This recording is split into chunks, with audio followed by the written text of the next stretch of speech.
৪ মাস পর লন্ডন থেকে সকালে দেশে ফেরেন বিএনপি চেয়ারপারসন বেগম খালেদা জিয়া।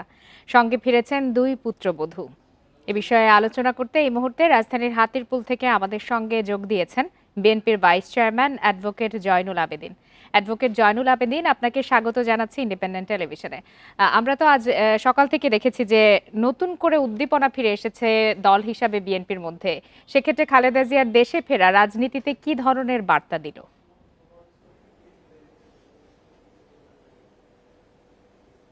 দেখুন, বেগম খালেদা জিয়া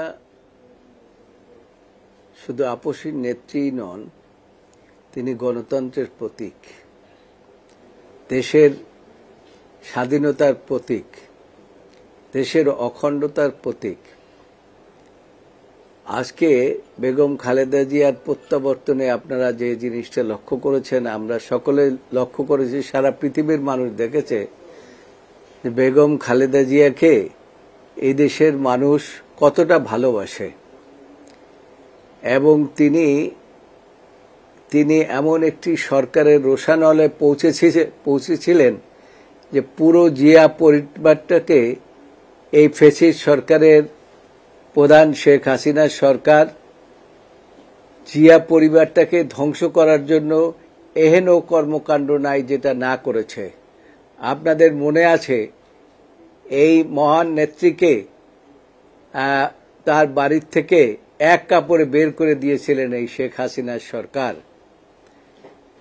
এবং শুধু তাই নয়, মিথ্যা সাজানো মামলা দিয়ে তাকে কারার অন্তরালে পাঠিয়েছিলেন। জি, এই বিষয়গুলো আসলে অনেক দিন ধরে আলোচনায় আছে এবং এই বিষয়গুলো সবাই অবগত। যেটি জানতে চাচ্ছি যে খালেদা জিয়ার এই যে আজ দেশে ফেরা, এটি আসলে রাজনীতিতে কি ধরনের বার্তা দিল বলে আপনি মনে করেন? এটা আমি মনে করি রাজনীতিতে গণতন্ত্রের জন্য এগিয়ে যাবে এবং আমাদের দল নয়, শুধু গণতন্ত্রের জন্য যে বেগম খালেদা জিয়া এবং আমাদের বাংলাদেশ জাতীয়তাবাদী দল যে আন্দোলন করেছে এবং আমাদের নেতা কর্মীদের মধ্যে একটা গণতান্ত্রিক স্পিরিট ফিরে আসবে, যে স্পিরিটের মাধ্যমে নেতা কর্মীরা আরো উজ্জীবিত হবে। কারণ মানুষের দোয়াই বেগম খালেদা জিয়া যেভাবে এখান থেকে গিয়েছিলেন, তিনি অনেক ভালো অবস্থায় এসেছেন। আপনারা আজকে দেখেছেন বেগম খালেদা জিয়া তার বাসায় পৌঁছে হুইল চেয়ার থেকে যান নাই, তিনি হেঁটে হেঁটে বাসার মধ্যে পৌঁছেছেন।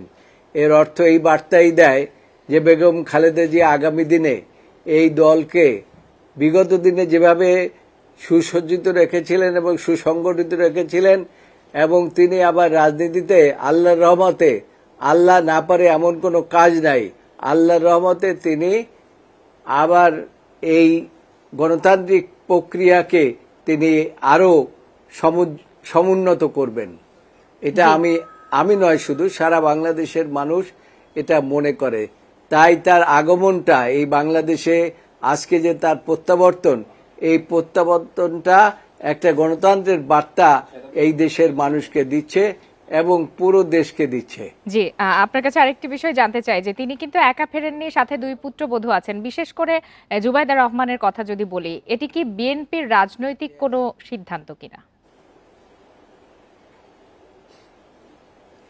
না, এইটা দেখেন, জুবাইদা রহমান রাজনীতি করতেন না। তিনি একজন প্রখ্যাত ডাক্তার এবং তিনি ভালো ডাক্তারি জীবনে তিনি ভালো করেছেন, তিনি কোনো রাজনীতির সাথে সম্পৃক্ত ছিলেন না। তারপরেও দীর্ঘ 17টি বছর তাকে দেশে আসতে দেওয়া হয় নাই। সুতরাং এই ফ্যাসিস্ট সরকারের পতনের পরে তিনি তার বেগম খালেদা জিয়ার পুত্রবধূ হিসেবে তিনি মনে করেছেন যে তার সাথে তার ফিরে আসার একটি গুরুত্ব বহন করে এবং একটা দায়িত্ব, প্রত্যেকের শাশুড়ি এবং মায়ের প্রতি যে দায়িত্ব থাকে, সে দায়িত্বটি তিনি পালন করেছেন। তারপরেও ডক্টর জুবাইদা রহমানের মাতা অসুস্থ, আপনি জানেন যে তিনি হসপিটালে ভর্তি রয়েছেন। সেই হসপিটালে তিনি তাকে দেখতেও গিয়েছেন। এসেই তিনি কিন্তু বসে থাকেন নাই, তিনি আজকে বিকালে কিছুক্ষণ আগে দেখলাম যে তিনি তার মাকে দেখতে গিয়েছেন। সুতরাং জুবাইদুর রহমানের এই আগমনটা এটা অপ্রত্যাশিত নয়, এটা এদেশের মানুষের প্রত্যাশিত। সেক্ষেত্রে এখনো তারেক রহমানের দেশে না ফেরা, এটি কি রাজনৈতিক কোনো কৌশল? না, এটাকে কৌশল বলা যাবে না। তার কারণ তারেক রহমান ওখানে চিকিৎসা নিয়েছেন, তারপরে তার মামলা মকদ্দমা সবই গিয়েছে, কিন্তু তিনি ফিরবেন এবং যখনই একটি গণতান্ত্রিক রোডম্যাপ দেখবেন তিনি বাংলাদেশে, তখনই তিনি দেশে ফিরবেন এবং তিনি দেশে ফিরুক, এটা বাংলাদেশের মানুষের গণমানুষের চাহিদা রয়েছে এবং সেই কারণেই এটা কোনো রাজনৈতিক উদ্দেশ্যে প্রণোদিত না।